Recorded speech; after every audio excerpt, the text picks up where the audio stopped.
Bem, amigos do Bola Presa, estamos de volta com mais um resumo da rodada, o último resumo da rodada. Eu sou o Denis. E eu sou o Danilo. Porque temos um campeão. O Golden State Warriors voltou a conquistar o título da NBA. Última vez tinha sido em 2018, vocês lembram, com o Kevin Durant lá. Ganharam mais uma vez. E como o Steph Curry disse depois do jogo, e o Steve Kerr, e praticamente todos os jogadores, esse foi diferente. Ah, sem dúvida nenhuma. Deu pra ver na emoção deles, deu pra ver no Stephen Curry chorando em quadra. Se você não se emocionou, seu coração é uma mecha seca. Você tem um tijolo no lugar do coração. Ou seu coração é um logo do Boston Celtics muito amargurado, que Pode demora um ser. tempinho, né, até se sensibilizar com o time que acabou de vencer o seu. O Celtics vai ter as suas oportunidades, mas o Warriors conseguiu aí uma proeza que parecia bastante improvável há alguns meses atrás e voltou de várias lesões. O Klay Thompson parecia que talvez nunca mais jogasse basquete e o Warriors já estava aí considerando que talvez essa ideia de dinastia tinha se encerrado, que eles teriam que pensar no futuro. Venceram novamente. Um assinante nosso lá do Bola Presa, o Rafael, que aliás foi quem deu esse mascotezinho do Orlando Magic pra gente, muito obrigado. Ele postou ontem que no começo da temporada, em novembro, ele foi lá na KTO e apostou 70 reais, que o Warriors iria ser campeão. Uau. Tava pagando 8 reais pra cada um que ele apostou, então ele fez uma boa graninha ontem, mas mostra como no começo da temporada não era a coisa mais provável do mundo. Pois é, esse Warriors teve uma série de tropeços desde que as lesões começaram, desde a saída do Kevin Durant. Eles tiveram que encontrar um jeito de mesclar os veteranos com os jogadores muito mais jovens e de inserir esses jogadores jovens no esquema tático. Às vezes precisou simplificar o jeito de jogar porque eles não entendiam direito, não conseguiam executar. Então, não foi um trajeto muito simples até esse título, foi cheio de percalços e é por isso que estava todo mundo muito emocionado. Parece que eles realmente conseguiram ultrapassar barreiras aí que pareciam intransponíveis até não muito tempo atrás. Muito difícil. Bom, a gente vai focar nesse lado histórico da conquista, o percurso. No nosso podcast, a gente vai gravar o podcast amanhã, sábado. Não definimos exatamente o horário, por isso você tem que se ligar e ativar o sininho e seguir a gente lá no Twitter, a gente vai avisar. O YouTube não é muito generoso com a gente quando a gente posta 2 vídeos no mesmo dia. Então hoje é pro resumo, amanhã é o podcast, e o resumo vai ser focado no jogo 6. O jogo de ontem, então vamos tentar contar a história do jogo, destacar alguns lances e a parte aí mais geral, mais gloriosa da discussão, a despedida do Boston Celtics. Fica pro podcast. Isso, discutir o que esse título significa para as duas equipes envolvidas e para a NBA, a gente faz amanhã. Isso. E um abraço aí para todo mundo que acompanhou o Danilo ontem lá na NBA House. Ele não fez não apenas o pré-jogo, não apenas o pós-jogo, mas também a reação durante o jogo. Então ele passou umas 12 horas seguidas ao vivo. E obrigado para os Danilovers que ficaram lá no chat dando uma força para ele. Descobri técnicas incríveis de velocidade para sair do estúdio de gravação e chegar no banheiro, porque foi puxado. Mas muito obrigado aí pelas mensagens de carinho. E bora falar do jogo? Vamos lá. Outro aviso. Na descrição tem o link para a lojinha da Caphead. Já tem camiseta especial do título. Então deem uma olhada lá. Tem foto no Twitter, que daqui a pouco no Twitter a gente vai anunciar também o vencedor da promoção da Caphead. Boa. Falar do jogo. O jogo começou, Danilo, com o Celtics demonstrando que a gente tá em casa, a torcida tá barulhenta e a gente não vai perder o título aqui em casa. E aí eles abriram 14-2 em 2, 3 minutos, uma avalanche de ataque de bolas de 3, Jaylen Brown muito quente no começo de novo. Tatum acertou o primeiro arremesso dele de longe, que acho que acabou sendo o único que ele acertou de 3 no jogo exatamente. Fez 1 de 4. E foi meio avassalador. E aí acabou. Nesse começo o Warriors tinha tantos pontos quanto tinha turnovers. E foi um começo bem assustador pro Warriors. E pareceu que assim que o Warriors entendeu o que estava acontecendo, e inclusive fez alguma mudança, mudou o quinteto, e o Celtics nunca mais tomou o controle da partida de novo. Né? Não, foi o comecinho do jogo que o Celtics foi avassalador, foi o que a gente espera de um time jogando em casa para se salvar, mas aquela história, né? Só o começo do jogo pode ditar o ritmo, pode criar uma vantagem difícil de virar, mas não decide tudo.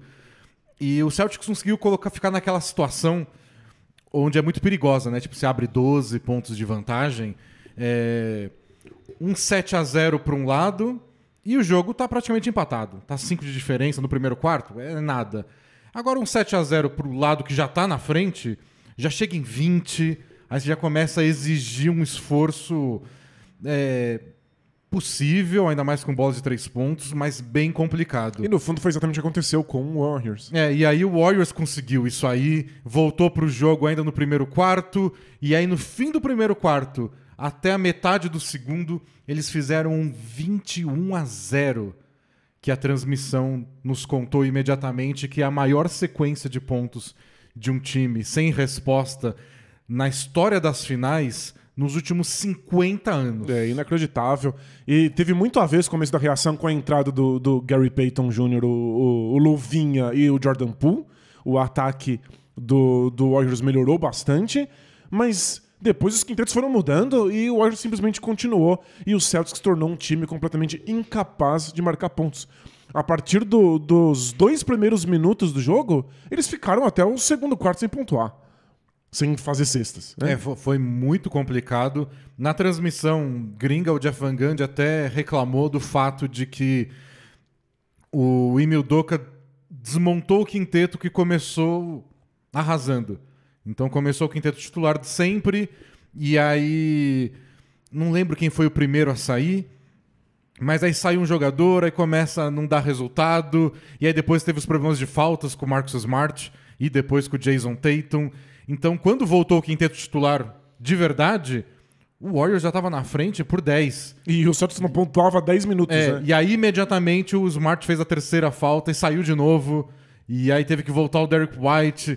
Então, não sei se o quinteto titular do Celtics era a única solução, mas por uma coisa que deu certo tão bem, tão rápido, demorou um pouco para voltar. E aí a questão das faltas atrapalhou. E algumas faltas bobas, né? A primeira do Tatum foi porque ele tinha cometido um turnover e aí puxou o braço do Steph Curry pra não ter contra-ataque, meio que... Tipo, corre, volta.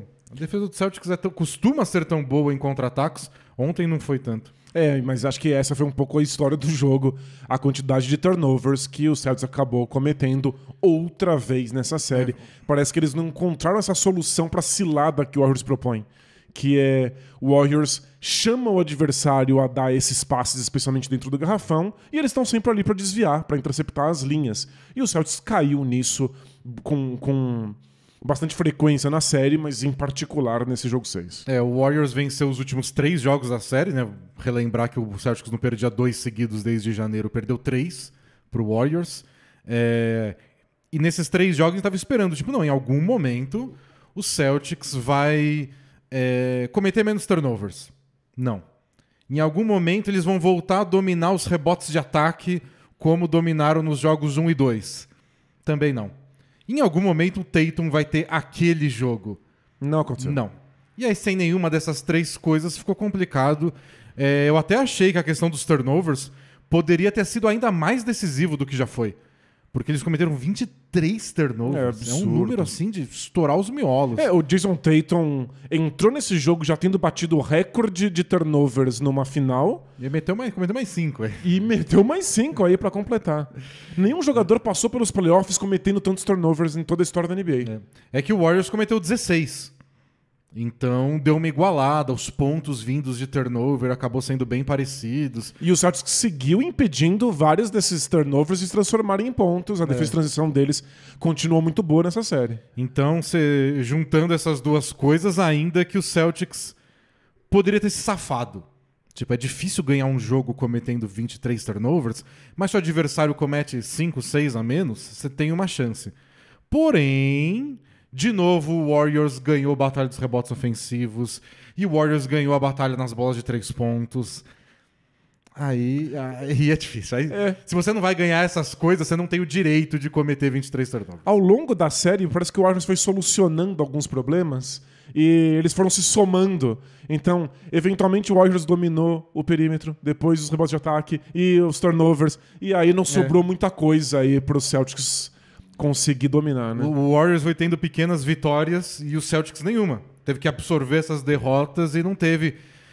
por exemplo, uma coisa que eu achei decisiva ontem, nos momentos que as duas defesas estavam fortes, porque foi um jogo de altos e baixos, né? O Warriors abriu 21 e aí caiu para 10, aí abriu 22, aí caiu para 8, e aí depois abriu 15, 16 de novo. Então foi um jogo de sequências. Mas na parte mais equilibrada, onde os dois times estavam defendendo bem, que time conseguiu pontuar no mano a mano? Quando as defesas estavam lá, não. Essas jogadinhas ensaiadinha, bonitinha, aqui não. Quem pontuou no mano a mano? O Curry em cima do Al Horford. Foi Curry isso. Em cima do Al Horford. Nos momentos cruciais em que a defesa do Celtics funcionou perfeitamente bem, não vimos drop. Não vimos o Al Horford recuando, então o Celtics cedeu às trocas de marcação e a gente teve duelos individuais do Al Horford com o Curry, que incluiu aí um toco incrível do Al Horford. Ele deu um toco no Jordan Poole, muito Jordan legal Poole, também. e muitas bandejas do Warriors em cima dessa marcação. Então, o Al Horford que se segurou tão bem ao longo dos playoffs fazendo isso. Contra o Curry não conseguiu. Contra o Curry. E aí, adicionem isso aí ao currículo do Curry. Ele é o melhor arremessador que o basquete já viu. E fez um monte de bandeja num jogo decisivo de playoff em cima do Al Horford, que vinha se segurando muito bem nessa função, né? E foi espetacular na defesa. E já tem 34 anos de idade. Inacreditável. E o Curry não estava naquele grupo de jogadores, a gente pode discutir isso mais no podcast depois, que a gente imaginava que ia envelhecer tão bem, né? Tipo, o arremesso vai envelhecer bem. Mas como é que vai ficar a defesa? E a velocidade dele pra chegar nesses arremessos, né? E pra brigar com corta-luz.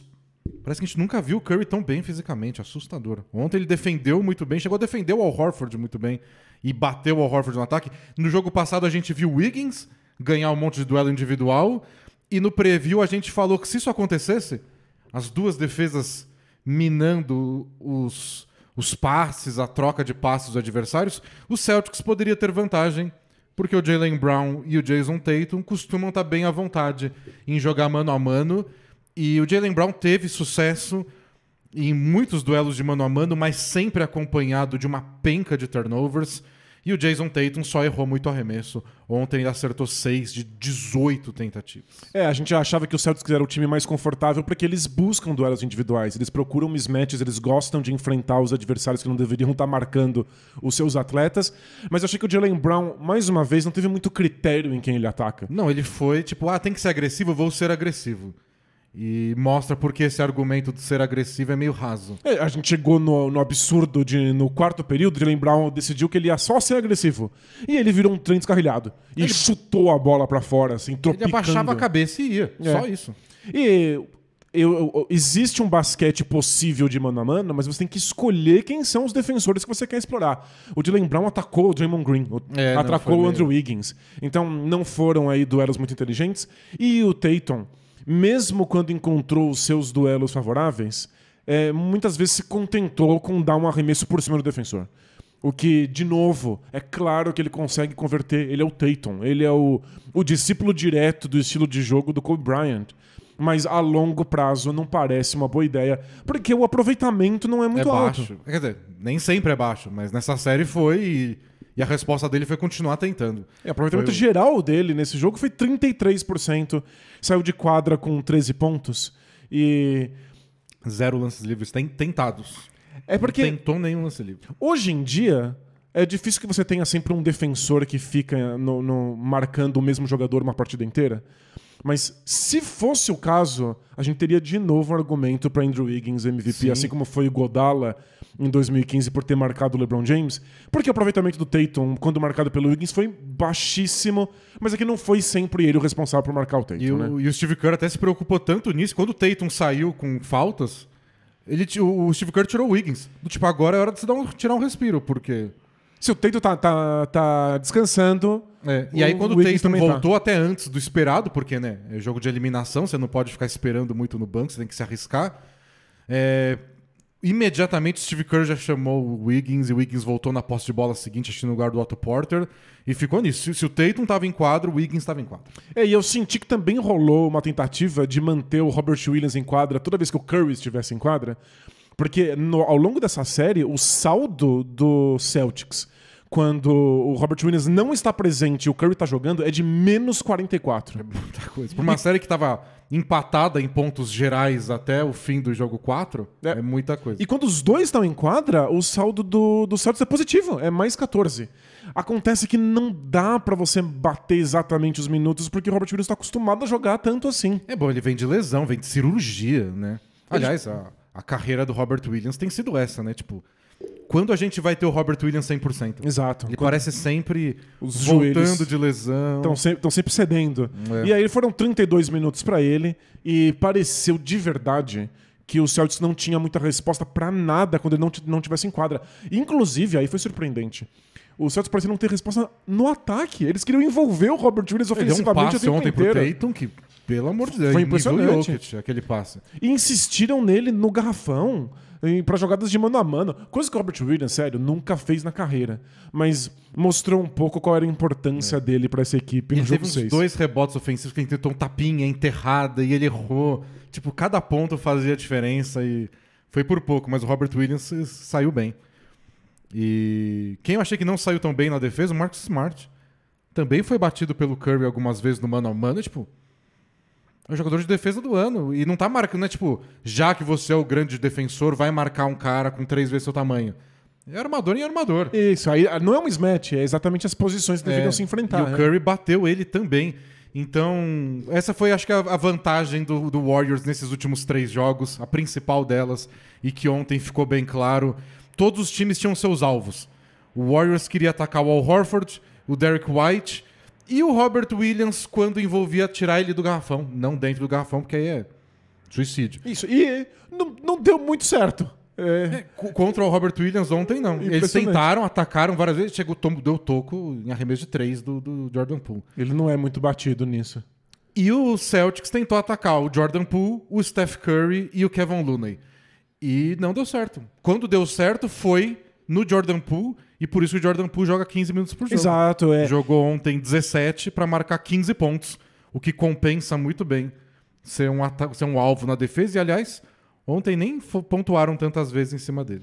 O Kevin Looney não foi batido. O Curry teve altos e baixos, teve jogos melhores do que outros, mas no geral saiu muito bem. Ontem foi espetacular. Ontem foi um desses grandes jogos defensivos do Curry.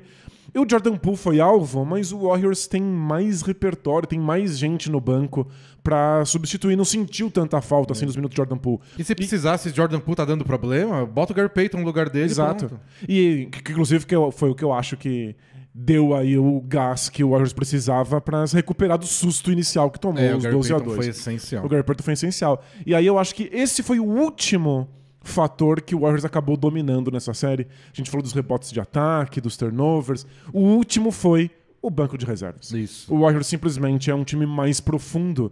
E a gente não imaginava que isso ia acontecer em novembro. Por isso que as apostas na KTO davam tanto dinheiro pra apostar no Warriors. A gente não imaginava que o Gary Payton ia se sair tão bem. Que o Jordan Poole ia ter uma função tão grande assim com a volta do Klay Thompson. E foi ao longo da série, né? O Bjelica teve bons jogos, ontem nem entrou. Né? Então, eles tiveram... A gente discutiu isso no último podcast, como parecia que estava atrapalhando, né? Porque o Steve Kerr estava mudando, tinha jogador que entrava, depois era importante num jogo e não entrava no outro, e demorou para ele achar o que precisava, mas conseguiu. A partir do jogo 4, acho que ele tinha direitinho em quadro, tipo, eu vou começar com o Otto Porter para ter espaçamento no ataque. Limita os minutos dele. Depois eu boto o Looney mais para frente, é quando o Robert Williams vai sair. E aí o Looney vai tomar conta dos rebotes de ataque e de defesa. E o Bjelica entrou em momentos específicos quando o Otto Porter não estava tão bem. O Gary Payton entra para marcar o Jaylen Brown. E aí você tira um pouco o Draymond Green dessa situação para ele ficar na cobertura. E o Jordan Poole pega mais os minutos que o Curry está descansando. Então demorou. O quebra-cabeça do Warriors tinha tanta peça que demorou para montar, em algum momento atrapalhou. Mas quando o Kerr achou, deu muito certo. E o Udoka não tinha essa treta. São esses 7 jogadores que eu boto em quadra. Ele não tinha essa dificuldade, então um trabalho mais fácil pra ele. Porém, quando precisou... De peça a mais não tinha. Não estava disponível. E aí a gente viu o Celtics simplesmente cansar, simplesmente acabar o gás. E o Derek White não jogou bem ontem. Aí você fala, mas eu boto quem no banco se o Derek White não joga bem? E eu acho que essa foi uma questão que a gente não esperava de assistir no Boston Celtics, mas esse elenco de apoio que saiu tão bem nos playoffs, talvez só não fosse tão bom assim. A gente colocou muita expectativa no Derrick White, que era pra ser um jogador bem secundário, e ele acabou sendo muito protagonista. Ele tinha que acertar os arremessos de 3 pontos dele, porque senão não justifica ele estar em quadra. Mas eu acho que também vai Bom, tipo, ele vai se despedir do Celtics depois no podcast. Mas é um peso que o Tatum colocou neles, né? O Tatum não ter feito uma boa final coloca um holofote muito grande nos coadjuvantes. Se você tem o Tatum arremessando o que arremessou, mas acertando 50% dos arremessos, ao invés de 33%, você precisa menos do Derrick White. Você repara menos no Derrick White. Então, acho que tem esses dois lados. O Derrick White não foi tão bom quanto a gente viu em outros momentos, mas acho que o Tatum não ter ido bem. E o Al Horford ter participado pouco de vários desses jogos, arremessado pouco. E eu acho que muitos também chamou a atenção disso. Os coadjuvantes do Celtics acabaram arremessando pouco, e arremessando pouco de novo, porque a bola tem muita dificuldade de chegar. É impressionante como o Warriors inibe esses passes e desvia essas bolas. E, infelizmente, o Tatum era o jogador que precisava ter resolvido isso. Ele tinha que solucionar esse problema. Porque o ataque depende muito das infiltrações dele com os passes que ele dá logo depois da primeira passada. E ou ele infiltrou e ele tentou resolver sozinho sem sucesso, ou os passes que saíram na mão dele não chegavam nos seus alvos. E aí é contra-ataque. Bom, vamos para a porção em vídeo do nosso resumo agora. Eu separei alguns lances para ver como o ataque do Celtics começou bem, com ideias novas, e depois isso foi minguando para erros e mais erros. E eu acho que decidiu o jogo. Vamos ver. Então a gente está aqui no comecinho do jogo, primeira posse de bola. Reparem que parece que está tudo indicado para a bola ir para o Tatum, mas o Al Horford está sendo marcado pelo Klay Thompson, que é o que está rolando muitas vezes quando o Draymond Green está marcando o Jaylen Brown. E aí, imediatamente assim que o Tatum recebe a bola, o Al Horford dá um pique e se posiciona para receber a bola embaixo da cesta. E ele recebe, gira e cava uma falta. E foi uma dupla novidade. Primeiro, a gente não estava vendo mais o Al Horford ser tão buscado assim para participar de uma jogada. Ele que é um jogador que não força arremessos, então se ele não recebe a bola livre, ele não arremessa. E aí ele desaparece. E outra coisa é que o Celtics não estava buscando o jogo dentro do garrafão assim. Então, eles estavam infiltrando no garrafão e não passando a bola para dentro. Essa acho que foi a principal mudança do começo do jogo, porque eles têm mismatches nessa situação, especialmente essa. E o Al Horford deu 5 arremessos outro dia. Pois é. Tipo, envolve o cara, ele é bom. E é legal que essa é literalmente a primeira jogada, dá pra saber exatamente o que o Udoka desenhou na pranchetinha, né? E já botou uma falta nas costas do Klay Thompson, é pressão. Claro. Então, e aí, logo depois, no primeiro minuto de jogo ainda, post-up pro Marcus Smart. Agora faz a mesma coisa em cima do Stephen Curry. E aí aqui, ele hesita pra passar, vira arremesso, um arremesso que ele acertou ao longo dos playoffs, mas esse foi muito ruim. E aí rolou uma pressão na transmissão. O Jeff Van Gundy falou, ó, faz o post-up legal, põe pressão no Curry, cansa o Curry, desgasta, pontua, mas se a dobra vem, aqui, nesse segundo, a ponte aérea pro Robert Williams já ter saído. Mas eu achei legal que o Draymond Green não se desesperou. Ele falou, ok, não é um duelo favorável pro Curry, mas o Curry não é medonho. Não preciso abandonar completamente. Não, ele vai lá, deu um susto no Marcus Smart e já deu um passo pra trás. E tem um passe para o Horford aqui, né, dos mais fáceis. Klay Thompson pode dar um saltinho e desviar a bola, mas tipo, dá pra criar coisas daqui. Aí foi legal, acho que o Celtics vai por esse caminho, né? E aí aqui, ó, de novo, 2 minutos de jogo. Ataca, assim que o Klay Thompson vai ajudar, passe pro Jaylen Brown, equilibrado. Perfeito, não é um duelo individual com mão na cara pro Jaylen Brown. Então você bota a pressão no Curry e tá sempre disposto a espaçar e arremessar. E eu achei que aí eles iam explorar mais isso. Aqui outro, não é exatamente post-up, mas eles atacam o garrafão. A gente vê a realocação do Jason Tatum. Ele infiltra... Não tem nada, mas ele vem pra fora. Continua a se lá movendo. Steph Curry. E foi a única bola de 3 que ele fez no jogo. E foi uma partida espetacular defensiva do Draymond Green. E a gente já vê aí logo de cara ele parando a infiltração do Tatum. E o Tatum teve que dar aquele passe bizarro pra zona morta. Mas tudo bem, continua se movimentando. Coisa que o Curry faz tanto, né? E aí é o 12-2 do Celtics. Com 3 post-ups e aí mais um, de novo. Post-up com o Marcus Smart E aí tem o bloqueio do Tatum pro Jaylen Brown receber a bola. E aí 2 vão no Jaylen Brown. O Draymond Green se recupera e o Wiggins troca. O Tatum tá livre. O Tatum tá livre. E aí começa. Essa é a falta que o Tatum, o idiota que o Tatum faz no Curry. E aí começa o festival de turnovers. E o Wiggins teve uma série espetacular nisso aí. Em desviar bolas quando ele faz a blitz. Então eles estão com um plano. Tá dando certo. É só execução. E aí eles executam mal, porque o Warriors tá bem posicionado, com esses braços que foi interceptando. Então, é sempre esse duelo. A tática e a execução caminhando juntas. E é claro que quando você tá executando, você tem que combinar com o adversário. Porque o Warriors é muito bom em parar justamente isso, né? E aqui uma jogada legal, eles forçam a troca de marcação pro Looney, puxam o Looney pra fora do garrafão, e imediatamente o Horford entra no garrafão, marcado pelo Klay Thompson. E aí... O Draymond Green vai ajudar. O Draymond Green vai ajudar. O Jaylen Brown fica livre, porque o Draymond Green tá marcando ele. O passe vai direto pro Jaylen Brown, que erra. Mas é tipo... É um bom arremesso. Tá certo, esse é o pensamento. Nasceu pelo post-up do Al Horford, que nem recebeu a bola. Mas esse arremesso nasceu pra isso. Mas a bola de 3 não entrou. Mas esse começo eu achei ensaiadinho do Celtics. Estava tudo dando certo. E aqui, de novo, o Tatum atacando, quase perde a bola e vai pro Derrick White, que aí já tá em quadro o Derrick White. E aí o que o Jordan Poole, que tá marcando o Derrick White, faz? Dá 1 quilômetro de distância e deixa ele arremessar. Aqui começa já a dificultar as coisas pro Celtics, porque o garrafão tá mais congestionado. E é o Jordan Poole, mas dá pra ver exatamente qual é o plano de jogo defensivo do Warriors. Eles impedem bandejas. E se você for batido pelo arremesso de um jogador de apoio, como o Derrick White, que seja.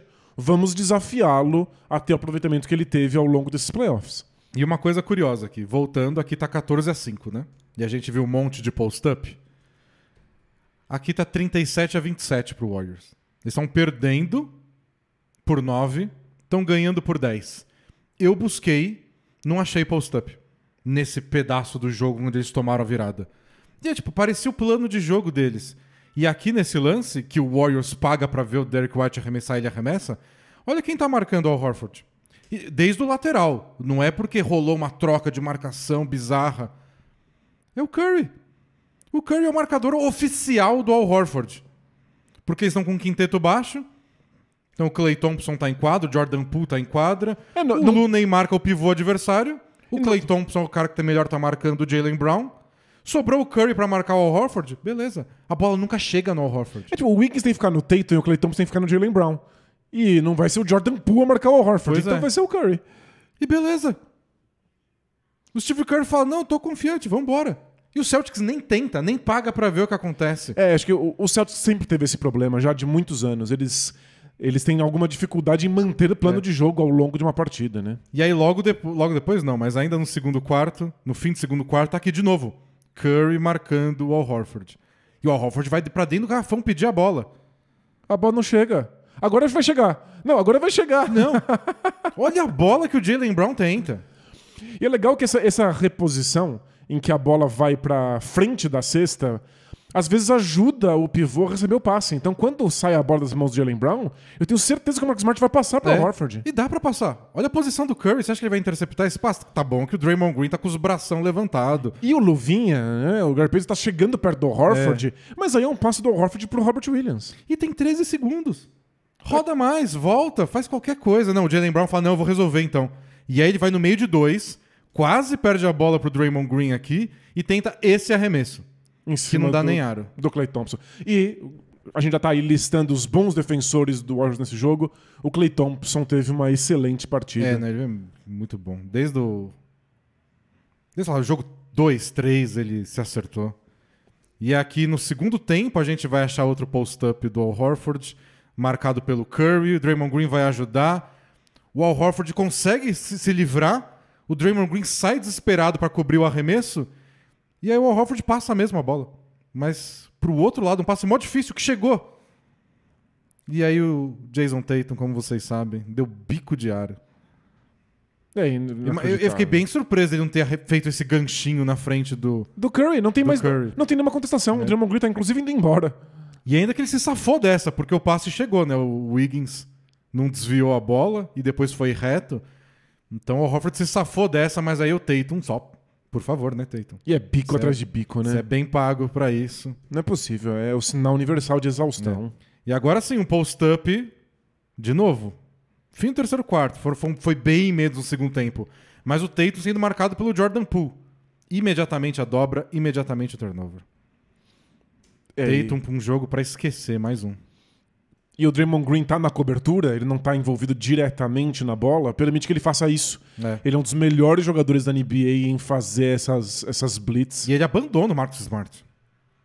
Que até se movimenta, ele percebe e fala, não, devolve pra mim então. Aí o Klay Thompson já tá correndo pra cobrir ele, mas a bola nem chega. Então eu achei que o Celtics começou muito bem no plano do post-up deles e ao mesmo tempo eles foram abandonando e o Warriors foi marcando melhor. E no fim do jogo não tinha mais nada. E a gente já viu aí uns 2 turnovers que o Celtics cometeu tentando manter o plano. De novo o Marcus Smart, agora pra cima do Jordan Poole. E o Warriors tá ligado que vai vir passe. No primeiro quarto foi isso e o Klay Thompson intercepta. E tudo vira contra-ataque. Se o plano do adversário envolve passar a bola de dentro pra fora, o Warriors tá muito confortável. É isso que eles conseguem melhor atrapalhar. Último resumo tinha que ter show Tarantino também. Aqui são alguns das infiltrações do Jaylen Brown que eu achei que ele só tomou decisões erradas. Que é do tipo, atacar o Gary Payton no meio de 2 não tem motivo pra isso. Só não tem motivo. E bom posicionamento de Jordan Poole. E mais enterradas no contra-ataque. Então, eu achei que o Celtics foi bem marcado, etc, mas algumas aqui, tipo, linha de passe contra o Warriors, beleza, é difícil, mas esse passe do Robert Williams foi... E é que o Wiggins tá mordendo qualquer passe, né? Então, mas o Wiggins não fica nem no corta-luz, tipo, ele tá colado no Tatum. Não é hora de dar esse passe. Não, você solta um handoff, você solta essa bola fazendo um corta-luz. Esse é o momento que tem aquela eterna briga do perdeu pra si mesmo ou perdeu pro adversário? Os dois. Olha o nível dessa defesa, que pressão que é no Tatum. Mas por causa da pressão, você não dá esse passe. Mas é que em defesa do Robert Williams, porque é tudo que eu quero fazer nessas finais, ele não deveria estar tendo que dar esse passe aí na linha de 3 pontos. Não é a praia dele, né? Aí aqui o Pritchard infiltra, aí encontra o Klay Thompson, acho que ele não esperava essa cobertura do Klay Thompson, vai dar um passe pra fora e... E é o plano, essa infiltração e passe pra fora foi o arroz com feijão desses Celtics ao longo de todos os playoffs. Pois é. E aqui o Jaylen Brown de novo tenta girar no meio de 2. O Gary Payton é só um excelente defensor. Girar no meio de 2 defensores. Um deles é o Gary Payton. Só não faz isso, amigo. É legal que o Gary Payton nem imagina o corpo do Jaylen Brown pra onde vai. Ele vai direto na bola. E eu falei no Twitter isso quando acabou o jogo. Sentir a pressão do Celtics, que o pessoal gosta de falar, que amarelou, pipocou... Não foi encurtar o braço necessariamente, não foi ficar passivo, sabe? Todo mundo ficar rodando a bola e ninguém quer arremessar. Não, foi todo mundo quer arremessar, mas afobado, sabe? Estamos perdendo, preciso ser agressivo. Isso aí é ser agressivo. Isso é ser agressivo, só é ser agressivo na hora errada, no lugar errado. Do jeito errado. Então achei que o Jaylen Brown ontem foi muito agressivo, mas nem sempre do jeito certo. De novo, outro giro em marcação dupla. E é porque ele não conseguiu bater o Curry na primeira passada. Então é mérito do Curry, que não foi vencido nesse duelo individual imediatamente. Mas aí a resposta do Jaylen Brown não é vamos recomeçar a jogada. Né? Não, as duas começam com o Curry forçando o Jaylen Brown ao giro. Mas é isso, ele tá tão agressivo que ele não quer desistir da jogada. Ele não quer recuar, ele não quer passar pro lado. Ele quer ir. Vai. E ele acertou umas 2, 3 bandejas assim, mas a quantidade de turnover só faz não valer a pena. E é a melhor defesa da NBA, o Boston Celtics. Ele está cedendo bolas assim, porque sua defesa não voltou. Pois é, muito contra-ataque, muito ponto fácil, muito mismatch na defesa. Então, e aí por fim eu separei alguns arremessos do Tatum. Contra-ataque, que é ele e o Draymond Green. O Draymond Green marca muito bem, mas tipo, Não chega na altura do aro a bandeja dele. Não, a sensação é que o Tatum se tornou incapaz de fazer bandejas nessa série, né? Não, nos últimos 3 jogos eu comecei a acreditar mais na lesão do ombro dele. Porque não é possível, né? Ele Não não é possível. levanta o braço Só não é bastante pra fazer possível, bandeja, né? Nos primeiros jogos foi, ai, meu ombro. 3 bolas de 3 seguidas. Aí eu falo, mano, como é que tá? Agora não, agora ele tá errando tantas coisas que a gente nunca viu ele errar. Que ou o ombro tá machucado, ou ele tá frustrado, ou as duas coisas. A gente vai saber em breve a extensão dessa lesão, hein? Aí de novo ele tenta atacar o Curry. O Draymond Green fecha a porta. O Draymond Green fecha a porta e ele dá um encontrão no Curry. E dessa vez o Curry vai pra trás. Olha o espaço que ele tem. Não dá pra dar um arremesso melhor que esse. É em cima do defensor que você quer com espaço. Bico de aro. E é o segundo quarto. Não são nem 45 tá minutos nas exausto. costas, né? Esse eu fiquei meio chocado.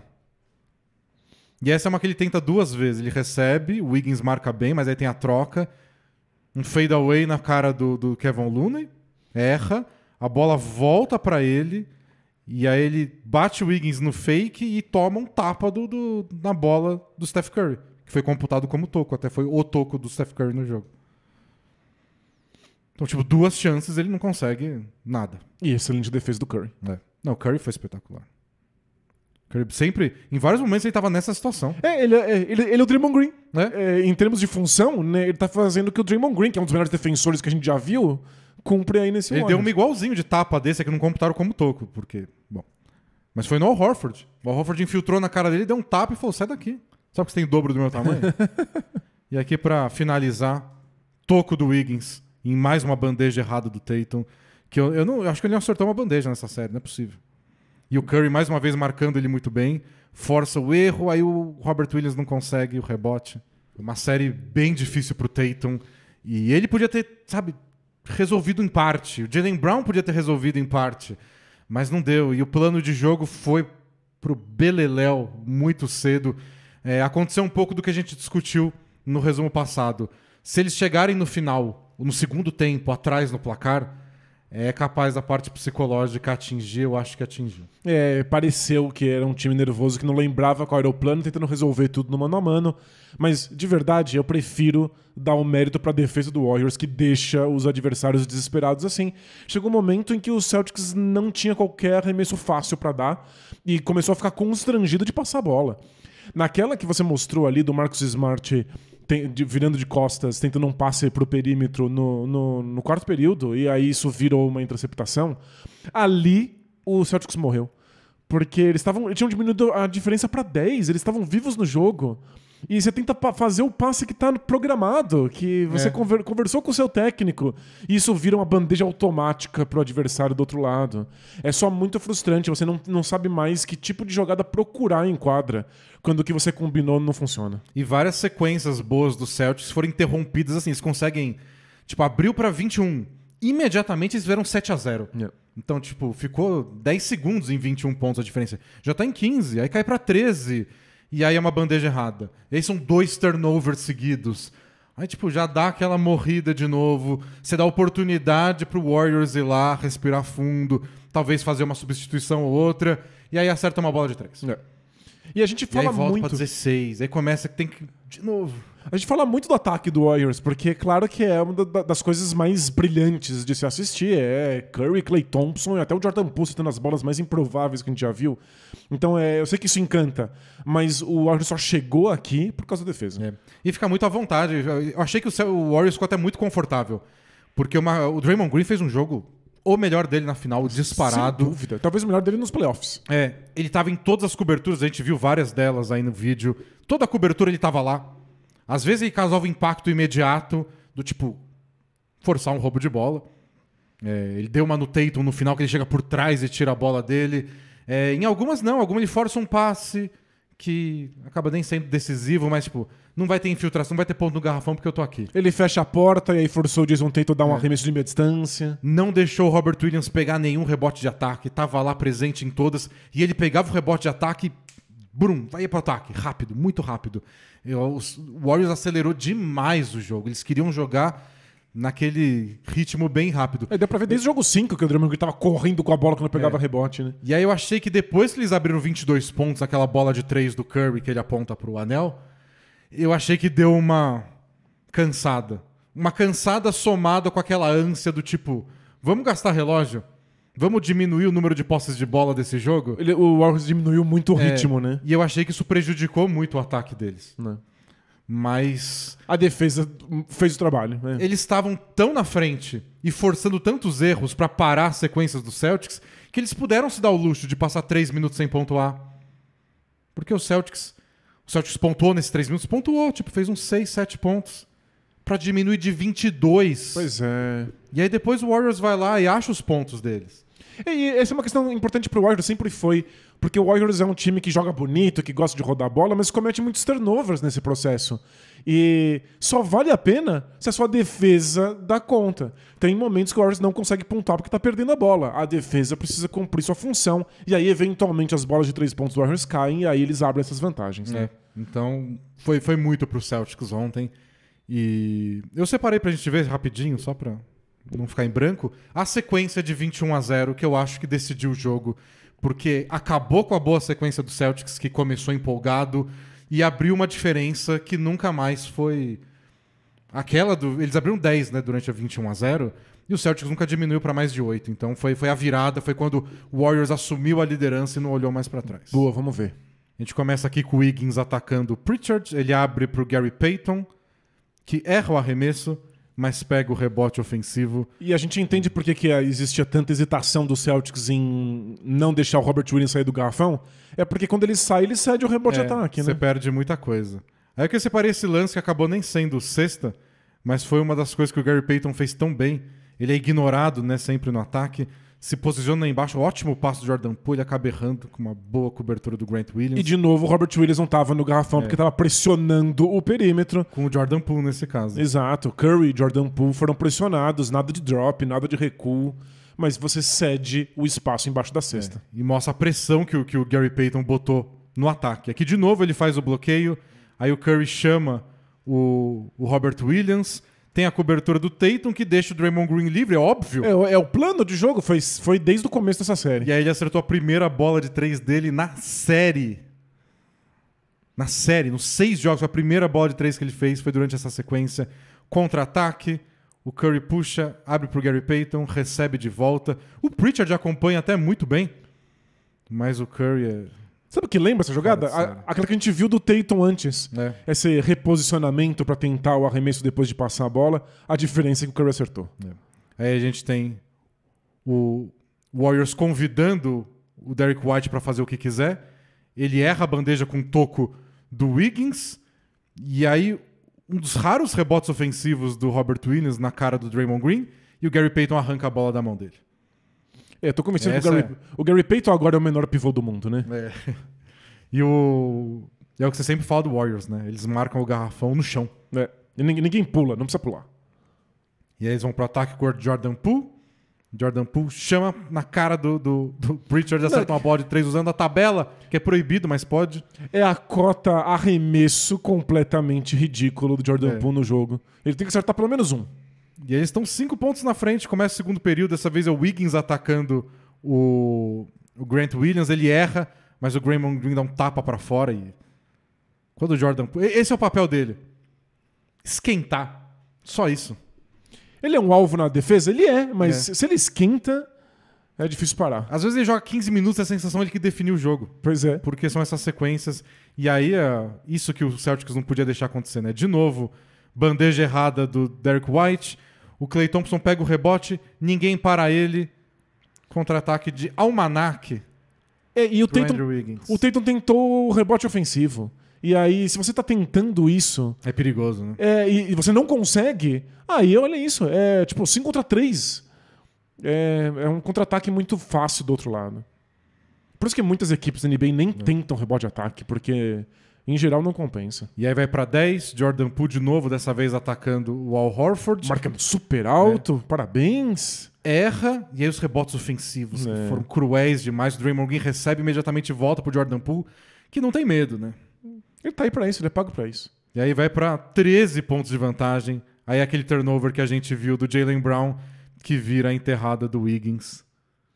E a gente vê como é difícil a vida de quem enfrenta o Warriors, porque você quer subir o Robert Williams e o Horford o máximo possível para impedir as bolas de 3 pontos, mas ainda eles não estão protegendo o garrafão. E aí ou você toma bandeja ou você cede o rebote de ataque. E foi uma sequência de bolas de 3 do Warriors, boa defesa do Warriors, rebotes ofensivos e contra-ataques, tudo num período de 5, 6 minutos que fez essa sequência histórica. E eu acho até eles falaram dos últimos 50 anos de finais da NBA. É que talvez só contem nos últimos antes 50. Disso, acho que não tinha o lance a lance pra você saber de sequências. Então talvez tenha sido a maior sequência de pontos de um time numa final. Foi só avassalador. Foi avassalador.